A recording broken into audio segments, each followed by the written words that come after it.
Hi, I'm Eric D'Amato, And I am man. and welcome back to Mindbreakers, Season Da-da-da. 5. Holy shit. Yes. We got a movie today. Nothing fancy. We have a nice, low-budget, small area in which it takes place slasher movie today. Sometimes we just need those. This is The Intruder, Ooh. which prominently displays Bruce Campbell's name on the cover, yet only features him in a small cameo. Interesting. It was made in 1989, and I cannot tell you how hard it was to find this movie, seeing as how there are at least 80 films called The Intruder. Yeah, I feel like it's one of those more used names out there for sure. Sam Raimi is in it, but not directing it. He literally just is an actor in the movie. Huh. And it stars Dan Hicks. And we need to actually take a moment here to address that Dan Hicks actually tragically passed away this past June. He did. And he's kind of... You've seen him if you've seen particularly Sam Raimi-related 80s B-shit, 80s B movies. He B-shit is honey, but he's not involved in honey, but you know. He was in prominently Evil Dead 2. He played Jake in that. He was in not Samurai Cop, the other one, Maniac Cop. I was say I don't remember him being in Samurai Cop. Frankly, do you remember a lot about Samurai Cop? I remember that one scene that really confused the shit out of me. So the whole movie. Yes. He was in Darkman. He's rarely a main character, but he's often like one of the side characters in the background, like that guy in Die Hard, if you remember. Oh, okay. I get what you're putting up. Like yeah. you know the guy in Die Hard, the kind of Asian man with the beard and the mullet. Yeah, I know. The one exactly who eats the crunchy bar. Yeah, he's in every 80s movie. He really is. He never says anything, but he's just there. And he's like, I'm a henchman, let's go. Anyway, Intruder, 1989. The overnight stock crew of a local supermarket find themselves being stalked and slashed by a mysterious maniac. Ooh. I like the wordplay on that one. That's a nice, pithy description. I like the stalked and slashed. Yes, that's well done, whoever wrote that. That's a very concise. This is what the movie is. Go for it. Yep. Anyway, let's watch this. I'm ready.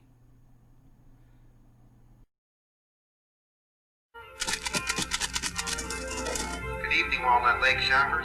It's closing time, The store will be closing in 15 minutes. but the night crew still has work to do Oh my god, we're gonna get in so much trouble. because there's one last customer who isn't satisfied.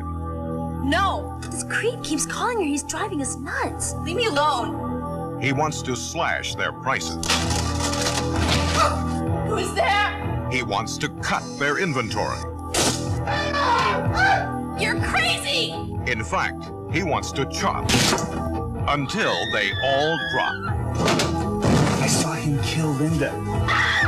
And now he's turning their retail store There's gonna be one more killing here tonight. into a wholesale slaughterhouse.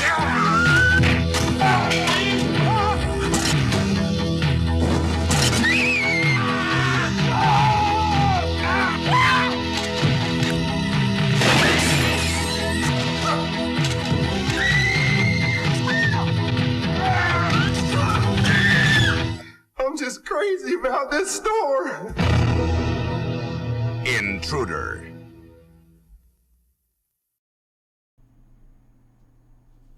Now, you never realize, walking around a grocery store, how many things in that grocery store can be used to brutally murder you. Just an abundance of items, just everywhere. I was impressed. They used most of them. Yeah, no, the items used in this movie are, like, more than 3, which is what I thought was going to be the limit. Like, I think the only thing they didn't use was there was a scene with the lobster tank, but no one actually used lobsters for murder. Oh, darn.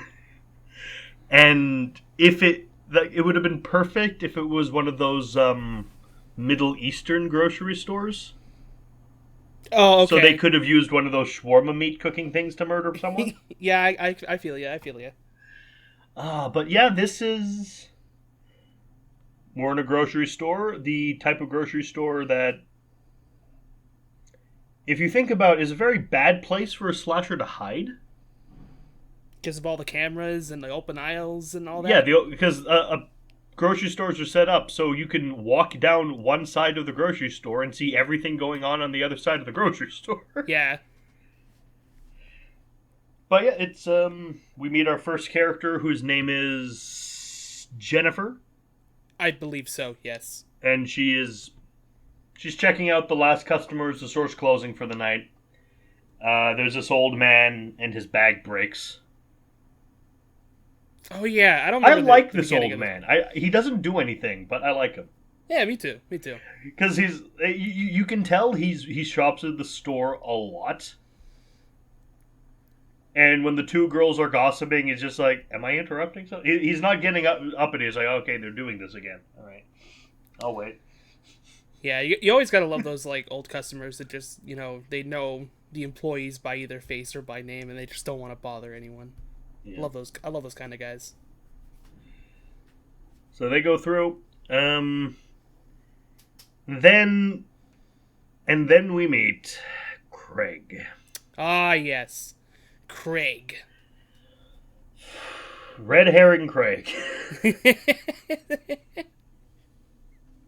I wish that was his actual name in the credits. No, it's Craig Peterson. It is Craig Peterson. And he comes in. He wants to buy a pack of cigarettes. And just starts assaulting Jennifer. Is there a reason for it? Because I don't remember there being one. The reason is he and Jennifer used to go out. Gotcha. And he went to... we learn later in the movie that he killed someone in a bar, and so he went to prison. That's right. I remember now. That's right. And he was like... She broke up with him. He disagreed. He disagreed. Yeah, he's basically... He's an incel. But is the point we're getting at here. See, like, I wasn't gonna say it, but yeah. Oh, why not? I don't care about offending bad people. I mean, no, I agree. I'm just saying, like, I wasn't gonna openly call him an incel, because, Well, I mean, he's not an incel, because presumably they did have sex, but he acts like an incel. He really does. Oh, curse you, Craig. He is what the incels think a Chad is. Yes. That's what he is. That's what he is. Absolutely. Fucking 80s man with his leather jacket. Looked like he stumbled out of Grease. When was this? Like late 80s? 89. Yeah, so like this was already like a bit trying, I gotta say, this looks a lot older than it is. Like, it has the feel of a, I don't know, 1980 or 1979 or 78 movie. Yeah, like, but at it's least just early 80s, if you want to, like, be a little bit late into that. But it is low budget, but it's not necessarily low budget, but like Spookies, the budget went where it's important. Yeah, absolutely. And now time for a fun fact. The makeup effects in this movie were done by Greg Nicotero. Well, that name sounds familiar. The Walking Dead. Yeah. The Walkers in The Walking Dead. Wow. And all the makeup effects in Evil Dead. Interesting. This is a low budget. That's really interesting. It's a low budget movie, but because Sam Raimi is in it, they have access to a ridiculous amount of shit. God bless that. that they normally wouldn't, because he's just in this movie to have fun. But it's like, oh, what, you want me? I know a guy. Come in. You need makeup done? Yeah, I know that guy. Hang on. You want Bruce Campbell? I can get Bruce Campbell. he is number 2 on speed dial. Like, I'll get him in this movie. We find out there's the two owners, one of whom seems to be the manager in the office, and one with the mustache, Bill's like, I want to check on the guys. I think they're in trouble. I want to check on the crew. I think they're in trouble. No, we're all right. Fuck, check through the window, but obviously they can't hear what's being said, so it doesn't seem like anything. Right. And then Craig gets violent. Just a little bit. And somehow everyone in the store dogpiles onto Craig. Oh, the beginning of this movie is so weird. And then the other older guy, Danny, punches him in the face. He sure does. And then somehow they lose Craig. Craig somehow escapes. Yeah. And I don't know how you do this in a grocery store. I don't know either. It's all very weird. Okay, yes, you can get into the back rooms. All right, Matt. You've been to a grocery store, right? I sure have. You've never worked at that grocery store, right? No. Can you find how to get into the back rooms of the store? I mean, like, you could take a guess, but even then, you're not going to know how shit works back there. Don't things usually have keys and alarms? Oh, it was the 80s. That's also in the... yeah.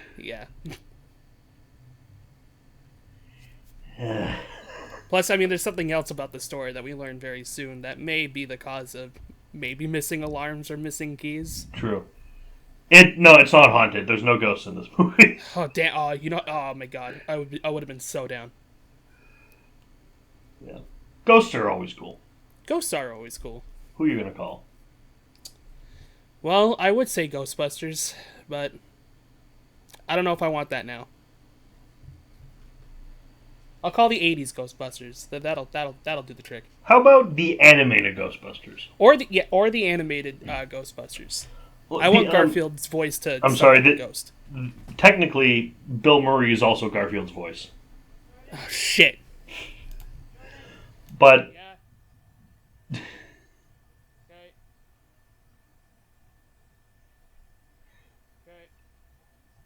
Okay. Bye. Sorry about that. But mild tangent. People, the Ghost. We all know the 2016 Ghostbusters film is a bad movie. Yeah. It's not a bad movie because the women. No, it's a bad movie because it's a bad movie. No, it's just horribly written. I don't like it. People forget. So is Ghostbusters 2. Oh no, Ghostbusters 2 is also horrible. It's like with the Star Wars sequels, people pretend the prequels are good, but that's another story. When we'll get into Star Wars opinions when we finally review the Ewok Adventure. Oh Christ! I'm not excited for that. No one should be excited for that. Joe and I tried watching it in the early days of Mindbreakers, and we had to stop. I believe you. It's like that fucking Mark Twain shit we watched that one time. Yes. So everyone's looking for Craig. This takes up a surprisingly huge part of the movie. Yeah, it does. But before that, Bill and Eugene call the guys in and say, "Right, guys, I want everything in the store marked down by like $1 because we're closing at the end of the month and you're all losing your jobs." Hooray! No one's really that happy. No one is at all happy, which is really surprising that everyone cares about working there. No, it's they have a good manager. Yeah, no, like, that's it. Like it's just nice to see a Bill's good working environment. Seemingly a really good manager. He's a really chill guy. Sure is. He sure is, and that definitely won't bite us in the ass at all. And also, don't forget, these people have worked here a while now. Yeah, that's true. Meaning they're making considerably more than minimum wage. That's very true. That is very true.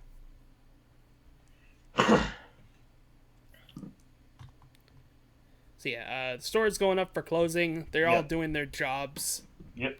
Except for one guy who's just eating Oreos. God bless. You wonder why this... Well, I wonder why the store is losing money. I don't know either. If fucking Sam Raimi is wandering the aisles stealing food. I love that it's Sam Raimi's character too. Well, I think it's Sam Raimi's character. The thing is, with a director, and one like Sam Raimi who doesn't really do appearances, it's hard to tell what he looks like. I know he plays Randy, but I don't really know any of these people's names. Yes, same. Except, of course, for the best character in the movie, who we meet with his headphones. Oh, yes, we do. The great, the one, the only, this is literally his name in the fucking script, Produce Joe. That is his actual name. Well, I want to see the birth certificate. He is played by Ted Raimi. Is it? Oh my god.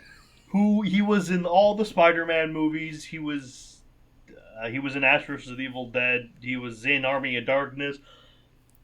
Fuck, he was in Evil Dead Regeneration. Really? Yeah, actually, spoilers for this coming Halloween. You're actually going to get to see a Let's Play of that with the two of us. He plays Sam. Oh! That's funny. That was more for Matt than for you guys, but you guys will see. If that's still funny. You guys will see next month. Wink. Oh boy. So they're going around. They're looking for they check the attic. He's not in the attic, but there's apparently they're smoking wacky tobacco in the attic. When aren't those crazy teenagers? Like the first half of the movie, they're just exploring the store. Yeah. It moves a little slowly, actually. I think it's just like try to build up the environment, but it's like it's a grocery store. We know what grocery stores are, you know. We see a lot of the stuff in the back, and every single thing they show gets used. Yeah. They show the meat hooks. They show the meat slicer. Obviously the knife gets used. The whole no shit. It's a slasher movie. Mm-hmm. Imagine if the knife wasn't used out of everything. They show the hammer. They show the They show everything. Yeah, no, they literally show everything that the movie's more than likely going to use, which is great. They have a lunch break, and Bill tells a story. Well, yeah, I forgot about that part.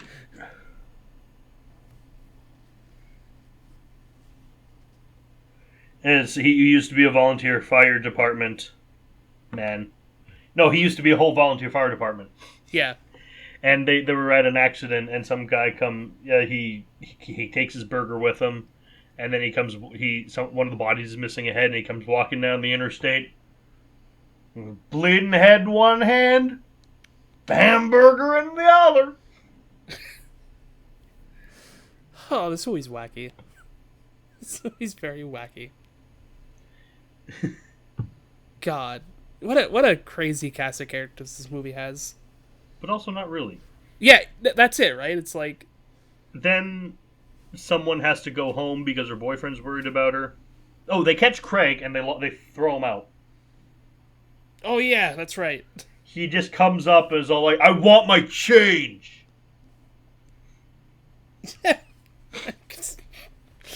Oh my god. He gets thrown out. We find out that Ted Raimi once hit him in the head with a blender.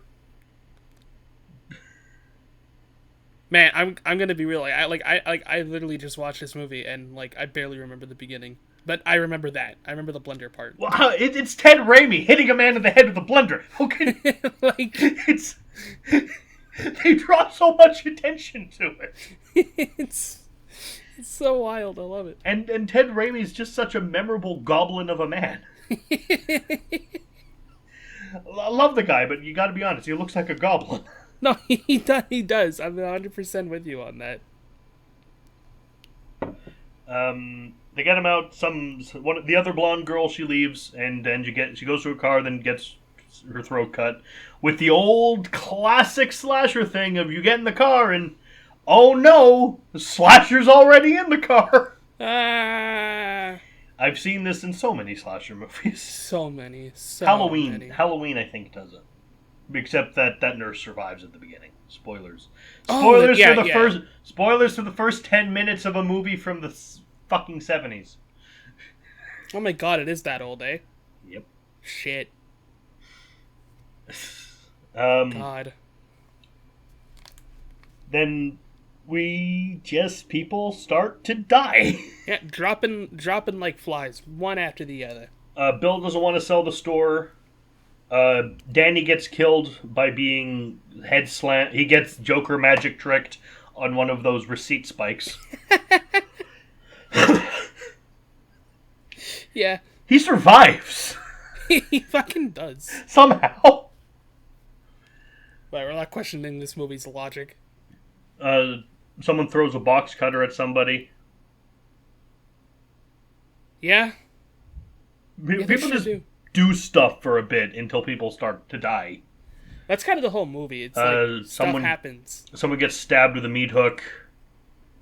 Right. Someone gets their head sliced in half with a meat slicer. That was the money shot kill of the movie. Yeah, that one was so good. Someone's eating olives, but there's an eyeball in the olive jar. So I think the store, and this is in the stock room, so I think the store might have bigger problems than just going out of business and being sold off. It's not like the killer put the fucking eyeball in there. Well, no, it's at the bottom of the jar. That's what I'm saying. It's not like it was like a spooky ooh. Someone drops an eyeball and a hand into the lobster tank. Classic. I really wish there was a lead up for a second movie where the lobsters develop a taste for human flesh. It's just like the lobsters rise. Yes, but they're still just aquatic. They can't actually exist. I want to see if that would work. How if a bunch of idiot teenagers can still get killed by lobsters who never leave a tank. It's like some kids look at the lobster, and then all of a sudden he's just gone. His blood. And that's the whole movie. It's every teenager going, why is this tank full of blood? Then they put their hand in it. Yep. So they're going around killing as you do. Soon, one guy and Jennifer are gonna go out on a date. Apparently. Oh yeah. Some before the murder starts, some dunderhead cops come by and don't really do anything. I forgot about the cops too. The first batch of cops. Yeah, like the first ones. The first ones I don't remember. Dalton and Matthews. Of course that's their names. I only know because I'm looking at the IMDb page. That's honestly fair. I don't blame you. The Daltons.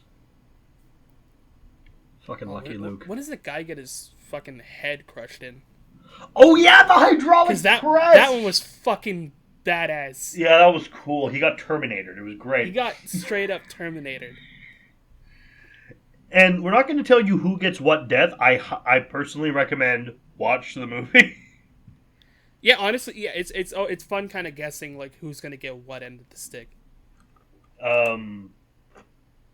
Ted Raimi, when he's eating a melon and he just gets stabbed to death. He deserved better, really. Yeah. He's Ted Raimi. Well, he gets better in other movies. He gets fair. some fucking glorious deaths. Yeah, okay, that's worth it then.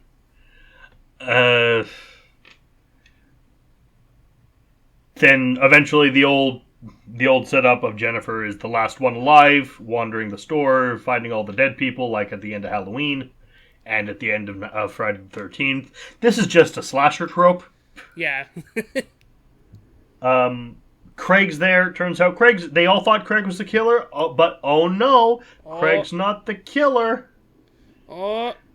It's time for the ending of Friday the 13th, part 1, where we meet the guy from before, because we think earlier on in the movie that Bill gets killed, but he doesn't get killed.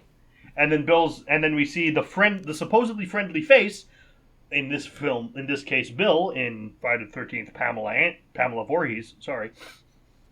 That was almost a different movie you probably mentioned there. Indeed. And it's like, it's okay, I'm gonna call the cops, we're gonna get you out of here, you're gonna be fine, okay? You're gonna be fine.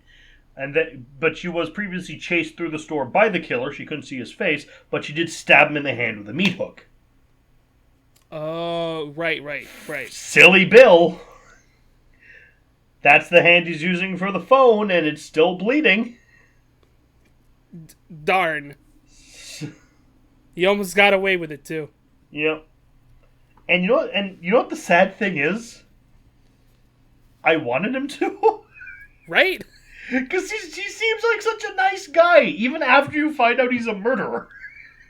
But even then, he's just like, I just don't want to sell the store, so, I figured murder. He's like, why'd you do it? The store's my life, I didn't want to sell it, I had to kill Dan. He's like, but she brings up the good point of the night crew had nothing to do with this. I just got a little carried away. Whoops. Whoops, all murder. silly old Bill. What a character. Silly old bear. Oh Lord, it was at that moment where I really was like, okay, this is a fun movie to watch. And then he chases them around. They kill him with a box cutter. Officer Bruce Campbell comes in. Yeah. But in his dying words, Bill's like, "Those two are the murderers." They're the murderers, officers. They killed the people. And, of course, you do a quick background check on Craig, and you find out that's plausible. Yeah. It tries to paint Craig as a good guy at the end, but it's like, no, he clearly isn't. He was still assaulting Jennifer at the beginning of the movie. In this whole movie, he's, like, assaulted people, escaped, and then... Assaulted more people. And now he's got a criminal record that he's killed someone. Hell, he hit Bill in the head with a hammer before he knew he was the murderer. Oh, this movie's funny. It is. This was a good movie. This is a fun movie, yeah. So we can only assume that the two get arrested. Yeah. It ends with like a screaming shot or something and then credits, I think. Yeah. Yeah. Yeah, I guess they get arrested and then that's it. There's not really a lot to say about Intruder. I put this on the list because I thought Bruce Campbell was a main character in it. He really wasn't. No. But it was a fun movie. Yeah, it's a surprising... There's not a lot to say because it's a good slasher movie. Yeah, like, it is what it is, right? There's, like, the 40-so minutes of build-up, like, your typical slashers, and then the last 40 minutes is just, like, people dying. Yep. So that's it. They try to do the whole twist ending, which, again, like, I think it worked because of how funny it is. Like, he didn't have this profound backstory. It was just like, I don't want to sell the store, and then I just kind of got fucking nuts. Yeah, I couldn't stop. I had too much caffeine, and I just had to keep killing people. Yeah. Though he does re-reference, he has one of the guy's severed heads. It's like, severed head in one hand, sandwich in the other. He kind of sounds like an evil Shaggy Rogers. He does. He really does. I love it. It's a good, not great slasher film. I mean, it's not like Halloween or Friday the 13th parts 1 or 2. It's not a fucking goofy-ass nonsense fest like Jason Takes Manhattan. It's just...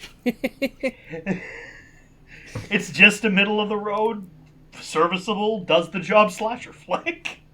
I mean, yeah, like, you could tell most of the budget went into the effects, which is... very well worth it, in my opinion. Probably where it should be. Yeah. As long as you're not shot on shitio with great effects, it's not a problem. Yeah, exactly. No, it was a fun film to watch, I will say. What do you give this one? I give this a severed head in one hand and a burger in the other. I give this a head that's been sawn in half with a meat slicer. God, that effect was so cool. It was a kill so cool, they were proud enough to slap it right on the poster. So yeah, we do Hell that. Yeah. We do that in this movie. You come to watch this movie, this is what you're gonna get. And they delivered. You get, actually, let's look at I'm just going to look at the poster. You get an arm sliced up like deli meat. You don't actually get that. You get a grocery store. You get produce. You get a creepy guy who looks like Bruce Campbell for some reason. And you get a head cut in half. Man, I kind of wish the deli slicer was a thing. Yeah, so do I. That would have been... Well, I don't think a deli slicer can cut through bone, though. No, but, like, you could probably peel someone's face off. Ooh. Face off. Face off. Anyway, next week we got something that's seeming to be a tradition for Matt. Yeah. We got another Italian horror movie. Wahoo! Another Demons 3. But this one much more better, as Jack Sparrow would say. Good. Now I got something much more better. It is a drawing of a key. Anyway, Italian horror, can't wait. Final thoughts on The Intruder? Because we're not a long episode. No, it like I said, it's a fun one. Like, it's one of those that you just, like, you watch, you have a laugh at, and then next thing you know, it's done. Like, it didn't feel long, which is good. Well, no. Except the beginning. It wasn't long. It was an hour and 23. It didn't even brush 90 minutes. Yeah, but I mean, we've had movies that were like an hour 30, and it felt like 3. It still won't top the best movie we've ever seen. Oh, which ones? There Jesus are so Christ, many. Vampire Hunter. Oh, no, obviously. Oh, yeah, fuck no.